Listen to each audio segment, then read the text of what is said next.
जय झूलेलाल। होलन जी वाधायुनि सां गॾु तिल्दा जी ख़बर तव्हांजो स्वागत थी करे, जेका हिन प्रकार आहे त अॼु सिंधी पंचायत युवा विंग तिल्दा इकाईअ जी प्रथम बैठक पूज्य सिंधी पंचायत भवन में आयोजित कई वई।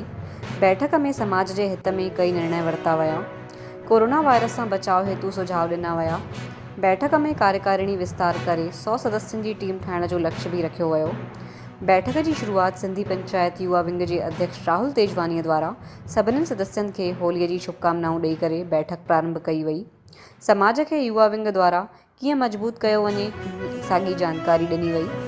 बैठक में आशीर्वाद जे रूप में नियुक्ति पत्र छत्तीसगढ़ सिंधी पंचायत जा प्रदेश उपाध्यक्ष दादा शमनलाल खूबचंदानी ऐं सिंधी पंचायत जा प्रदेश सचिव किशोर सेतपाल द्वारा ॾिनो वियो।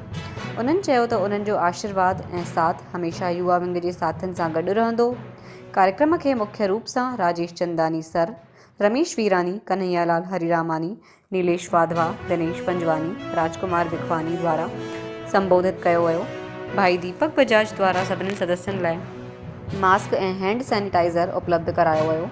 कार्यक्रम में मुख्य रूप सां युवा विंग जा कन्हैया हरिरामानी, रमेश वीरानी, राजेश चंदानी सर, राजेश लालवानी, दिनेश पंजवानी, नीलेश वाधवा, सुरेश लखवानी, राजकुमार बिखवानी, राजीव खूबचंदानी, चेतन छाबड़ा, सुनील जेठवानी, महेश वाधवानी, अजय वर्ल्यानी, मनीष कोटवानी, संदीप खूबचंदानी, दीपक बजाज, राकेश रूपवानी, विपिन खूबवानी, मोहित खूबचंदानी, विकास गिंदलानी, सागर पंजवानी, सुरेश रिजवानी, विजय रोशलानी, तरुण बत्रा, राजेश बागवानी, निक्की नागवानी, संजय ज्ञानचंदानी, राहुल फतनानी, रोहित बचवानी, रॉकी कमलानी, दीपक चौईथानी जो विशेष सहयोग। अॼु जे प्रोग्राम जो मीडिया प्रभारी गुरमीत गेहनी, अंकित सेतपाल, साहिल खूबचंदानी, यश बत्रा जो रहियो।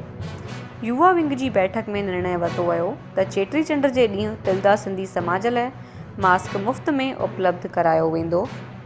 तिल्दा जी हिन ख़बर खे लाइक कयो, शेयर कयो, असांजे चैनल खे सब्सक्राइब कयो। जय झूलेलाल।